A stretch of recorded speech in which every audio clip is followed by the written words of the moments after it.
Bienvenue dans un nouvel épisode des Chroniques du Cœur, le podcast qui vous guide vers des relations harmonieuses et épanouissantes. Je suis Sonia Wood, médiatrice et coach relationnel. Ici, je réponds à toutes vos questions et sans tabou pour vous permettre de construire des relations dans lesquelles vous vous sentirez pleinement comprise, respectée et valorisée. Alors aujourd'hui, on a reçu un message qui, je pense, va parler à beaucoup de personnes. La foule me stresse, je me sens encore plus stressée quand je suis dans un groupe où je ne connais personne. Je crois avoir une forme d'anxiété sociale et même si j'ai quelques amis, ça me pèse beaucoup. Alors, il y a plein de choses à dire et pourquoi est-ce que ce message m'intéresse tout particulièrement? Parce que je pense que ça me touche aussi, tout simplement parce que je fais partie de ces personnes qui, ne se sentent pas hyper à l'aise, quand on est invité dans une, soirée sans connaître personne, qui ne se sent pas hyper à l'aise au milieu de la foule, qui ne supportent pas les environnements confinés, bourrés de monde. Donc on va voir un peu, décrypter ensemble, quelques trucs et j'espère en fait que, la réponse à ce message-là va pouvoir vous permettre d'avoir un point de départ pour vivre mieux ces moments d'anxiété. Déjà, la première chose que j'ai envie de partager et c'est un concept sur lequel, la psychologie positive insiste énormément, c'est l'autocompassion. Même si c'est tendance d'aller voir le dernier concert de Taylor Swift, même si c'est tendance, d'aller dans les bars, les pubs irlandais, plein de musique, super brillant, même si c'est le truc fun à faire aujourd'hui et cetera, si c'est pas votre truc, bah, c'est pas votre truc et l'autocompassion, donc autrement dit, faire preuve de compassion envers vous-même, de vous prendre, un peu comme dans les bras et de vous dire: «Bah, c'est pas grave» et en fait, tout est valide, tout est OK. C'est la première chose, vraiment la première étape à faire. Si votre truc, c'est pas de prendre le métro bondé dans Paris, si votre truc, c'est pas, d'aller à une soirée, où vous connaissez personne parce que ça vous stresse, eh ben, c'est OK. Il y a rien qui soit mieux ou moins bien. Tout est valide, tous les ressentis sont valides. Donc là, j'aimerais qu'on prenne déjà juste quelques instants pour valider tout ce qu'on peut ressentir, ce que vous ressentez, ce que je ressens, ce que, chaque personne qui vit ce genre de moment stressant peut ressentir. Parce que tous ces ressentis sont valides. OK. Donc ça, c'est la première chose. Ensuite, évidemment, si, vous suivez un peu mon travail, moi j'apporte beaucoup d'importance à la compréhension de notre propre fonctionnement. C'est d'ailleurs l'un de mes piliers de mon programme Self Mastery, qui est comprendre comment je fonctionne. C'est comme si vous voulez, vous aviez une mécanique à l'intérieur avec plein de rouages et d'activer ce levier, hop, ça enclenche ça, puis mais si ça s'enclenche, en fait, il y a un autre rouage qui démarre et donc en fait, tout ça qui est à l'intérieur de vous. Comprendre comment vos rouages à vous fonctionnent, je considère que c'est important. De comprendre pourquoi telle situation vous déclenche, pourquoi telle situation vous stresse, je pense que c'est important parce que par la suite, ça va permettre non seulement de prévenir, le niveau de stress élevé, mais aussi de mettre en place des choses qui vont fonctionner pour vous. Donc parce que je pourrais commencer par vous parler de l'exposition graduelle. Je pourrais vous dire: «Oui, alors, pour vous habituer, vous pouvez y aller petit à petit, vous pouvez, vous mettre au contact de la foule, petit à petit» et cetera. Je pourrais vous dire ça, mais c'est pas ma façon de faire. C'est pas ma façon de faire parce que tout simplement, si vous ne savez pas où est votre stress, Mais alors là, attention, il faut me suivre parce que je vais mélanger de la théorie polyvagale. Donc, si vous ne savez pas dans quelle situation, quel est votre niveau de stress et d'anxiété, moi, que je vous parle d'exposition graduelle, ça va rien vous faire. Parce que, comme son nom l'indique, graduel, il faut avoir une idée de là où vous commencez. Donc, ce qui va être euh, très faible stress pour vous peut être très fort stress très élevé pour votre voisine. Donc, comprendre va être la deuxième chose importante à mettre en place, c'est-à-dire, et donc là, c'est là que j'introduis un peu un très bref concept de la théorie polyvagale. La théorie polyvagale, en fait, je ne vais pas rentrer dans les détails, je ne suis pas thérapeute et je vous invite, si vous voulez vous rapprocher de cette pratique-là, de lire le livre La théorie polyvagale de Deb Dana. La théorie polyvagale, elle part d'une chose qui est l'observation des moments dans la journée où on a notre système nerveux qui s'enclenche.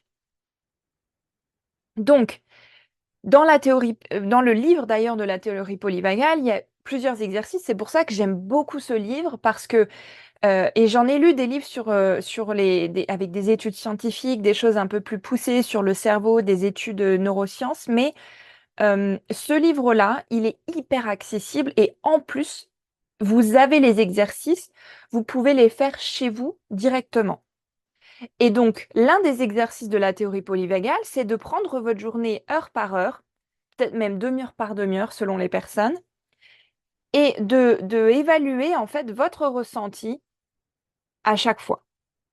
Et de voir ensuite, ben, si vous regardez sur votre feuille que vous avez écrit autour de l'heure de midi, vous étiez stressé, vous étiez anxieuse, vous étiez un peu agité, vous étiez énervé, etc. Ben, de voir en fait, ok, ben, tiens, en fait, ça arrive tous les lundis pendant l'heure de midi. Et donc là, ça permet d'analyser, mais qu'est-ce qui se passe, moi, le lundi à l'heure du déjeuner? Bah, le lundi à l'heure du déjeuner, on a la réunion hebdomadaire avec la chef et le DRH et tout ça.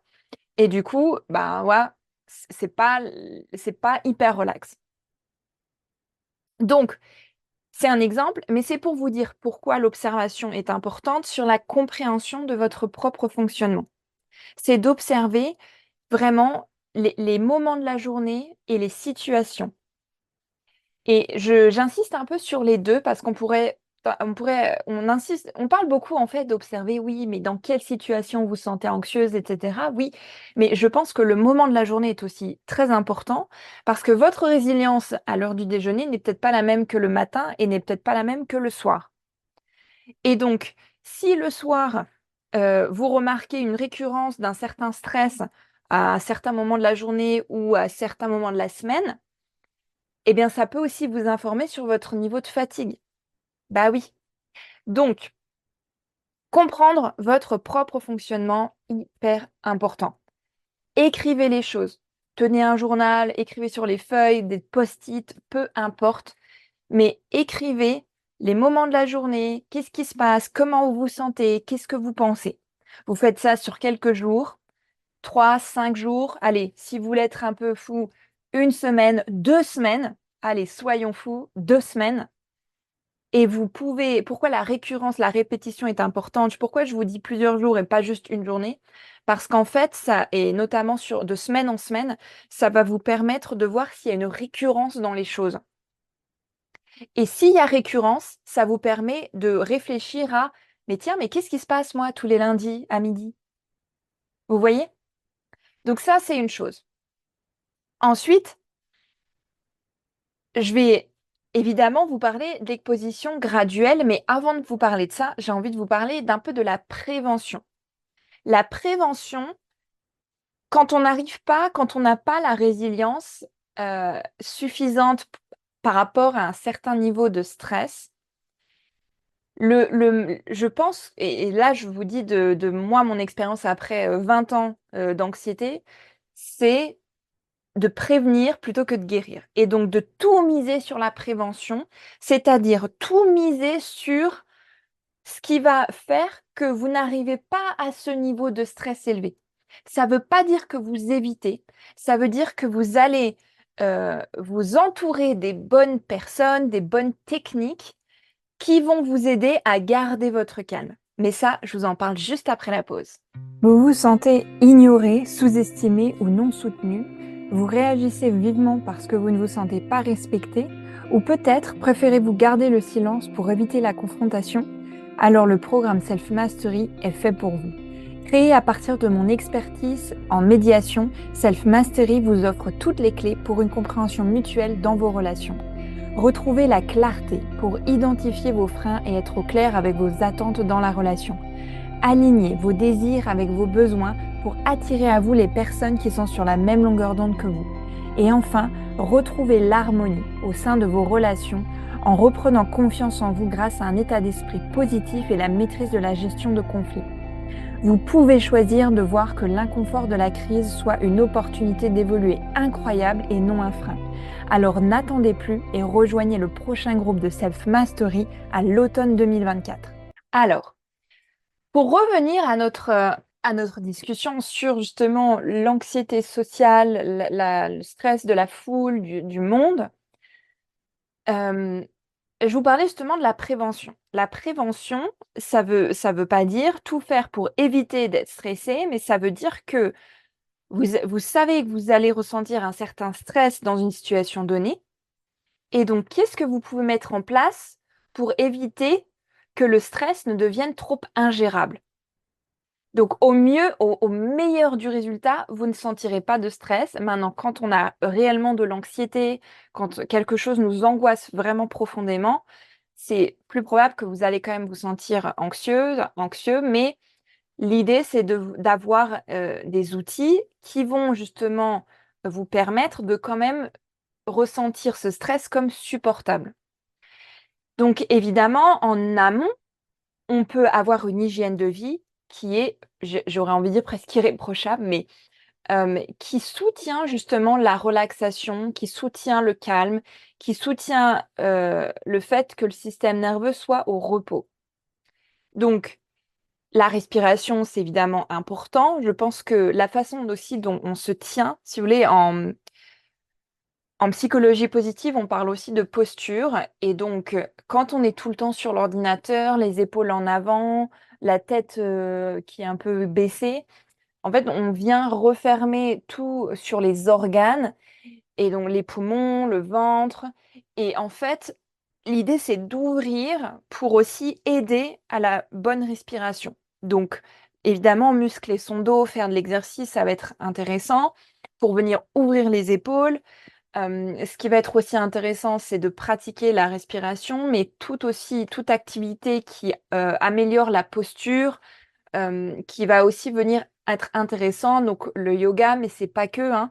On en parle beaucoup, mais il y a aussi, les arts martiaux, il y a aussi, le j'ai plus le mot, le tai chi, oui, mais, heu, bon, il y a plein d'activités, qui viennent en fait travailler la posture, qui viennent travailler la proprioception, donc la façon dont vous percevez l'espace autour de vous et donc tout ce qui va permettre de vous redresser, mais même les massages, la kiné, l'acupuncture, tout ce qui va permettre en fait à retrouver un équilibre et une ligne, hem, par rapport à votre centre de gravité, va aider la respiration et donc quand vous vous ouvrez, quand vous n'êtes plus justement refermé sur vous, les épaules, vers l'avant et cetera, mais que vous ouvrez vraiment votre buste, l'air circule mieux et donc que l'air circule mieux, il va mieux être distribué dans les organes et donc aussi, ça va relaxer toute la zone abdominale. Donc ça va être intéressant. Offrez-vous des massages aussi, faites-vous masser. Vous pouvez, aussi, selon, le budget, trouver des massages juste des pieds. Voilà, ça peut être tout aussi très efficace. Ne pas sous-estimer l'importance des massages des pieds, je vous le dis et Ça peut être déjà une première chose. Aussi, ce qui peut être intéressant, c'est d'explorer en tant que prévention, d'explorer les scénarios. Donc, je ne vais pas rentrer en détail ici parce qu'on n'aura pas le temps de développer vraiment à fond un scénario, mais de faire un peu l'exercice du worst case, best case scénario. Donc, vous envisagez, évidemment, l'anxiété, souvent, ça vient envisager le pire scénario possible. Mais l'idée, c'est d'aussi envisager le meilleur scénario possible et de trouver ensuite un entre-deux. Et donc, de vous donner, de ne pas ignorer les scénarios possibles, de ne pas ignorer que bah, si jamais vraiment ça ne fonctionne pas, bah, vous rentrez. Si jamais vraiment le concert, ça va pas du tout, vous en profitez pas, bah, vous arrêtez et vous rentrez. Donc, de ne pas ignorer cette possibilité, même si c'est pas ce que vous aimeriez, évidemment, mais de la considérer et de dire, bah, OK, même si ça arrive, je peux quand même trouver cette solution, j'ai aussi cette solution et ça ira très bien. Aussi en tant que prévention, il y en a qui prennent des médicaments. Alors attention, sous ordonnance médicale, hein, faut faire vraiment attention avec ça, mais il y en a qui, pour anticiper, par exemple, un vol en avion, qui est très anxiogène, très angoissant, bah, prennent un anxiolytique et puis voilà, ça passe un peu mieux. Mais c'est évidemment tout ce qui est, aparté disclaimer, hein, là, tout ce qui est, médicamenteux, attention, allez voir votre médecin, prenez, un conseil médical avant toute chose, hyper important. Donc ça va être tout ce qui peut être fait en prévention. Si vous savez, d'où l'importance de se connaître, si vous savez où est votre limite pour accueillir du stress, vous pouvez ensuite savoir: «OK, ben, là, ce sera trop, mais je peux mettre en place X, Y, Z pour m'aider à ce que ce soit plus supportable». Ensuite, et je finirai là-dessus, ça va être évidemment de vous exposer peu à peu, petit à petit, si vous le souhaitez, à, à un petit peu plus de situations qui, d'ordinaire, vous stressent énormément. Ce que ça veut pas dire que là, tout d'un coup, pour vous exposer, vous allez vous mettre dans un concert, qui est fermé au Bataclan, par exemple, ou, qui voilà, où il y a des milliers et des milliers de personnes et on est serrés comme des sardines, ça veut non. Exposition graduelle, ça veut dire, bah, peut-être que la prochaine fois qu'on vous invite pour prendre un pot, et que vous connaissez pas grand monde, bah, vous y allez, vous dites oui et peut-être que vous allez y rester juste une demi-heure. Donc aussi, ça peut être graduel au niveau du temps d'exposition, pas que l'intensité de la situation, mais aussi le temps d'exposition. Si, vous ne savez pas si vous allez vraiment, apprécier ou profiter, d'un événement, qui peut-être va vous stresser ou qui vous stresse déjà parce que vous ne connaissez personne, parce que c'est le soir, parce que vous n'êtes pas à l'aise, parce que ceci, cela, bah, dites-vous: «OK, j'y vais juste, allez, un quart d'heure. J'y vais un quart d'heure. Si au bout d'un quart d'heure, je me sens vraiment pas bien, je repars, c'est pas grave, mais au moins j'y serai allée, j'aurais dit bonjour et c'est bon». Commencez petit. P pour, y a allez-y progressivement, exposez, vous à des choses de façon progressive, des situations sociales. On commence aussi avec des interactions qui sont peut-être moins stressantes. Donc, c'est peut-être, moins stressant pour vous d'aller, à un dîner entre amis, avec peut-être un ou 2 invités que vous ne connaissez pas, plutôt que d'aller à un meet-up où vous ne connaissez absolument personne. Hem, L'idée, c'est vraiment d'augmenter lentement, petit à petit, le niveau de difficulté, le temps aussi d'exposition, des situations pour vous permettre de gagner confiance en vous, pour vous permettre de réaliser que: «Ah mais tiens, oui, je l'ai fait, j'en suis capable». Parce que vous en êtes capable, mais c'est de trouver la bonne dose au bon moment. Donc, voilà sur quoi je vais arrêter aujourd'hui. J'espère vraiment que ça va vous aider. En tout cas, sachez que, si c'est beaucoup trop, vous vous sentez beaucoup trop dépassé par les pensées anxieuses, les pensées angoissantes, que vous faites, des crises, d'angoisse, que ça vous dépasse complètement, bah, rapprochez-vous d'un professionnel qui peut vous aider, cherchez du soutien, que ce soit en thérapie, que ce soit auprès de vos proches, mais en tout cas, vous n'êtes pas seul et surtout, surtout, surtout, l'anxiété n'est pas une fatalité. Ça ne fait pas partie de vous, ça ne fait pas partie de votre personnalité, vous n'êtes pas l'anxiété, vous avez la possibilité d'apprendre à la dépasser, d'apprendre les outils qui vont vous aider, vous soutenir dans votre évolution et donc ayez-en conscience, c'est possible. Voilà pour aujourd'hui. Merci d'avoir été avec moi pour cet épisode et j'espère qu'il vous aura plu. Si vous pensez que ça peut aider quelqu'un que vous connaissez, n'hésitez surtout pas à le partager. Vous pouvez également me poser toutes vos questions avec le lien en description et je me ferai un plaisir d'y répondre dans un futur épisode. D'ici là, je vous dis à très bientôt. Prenez soin de vous. Bye bye.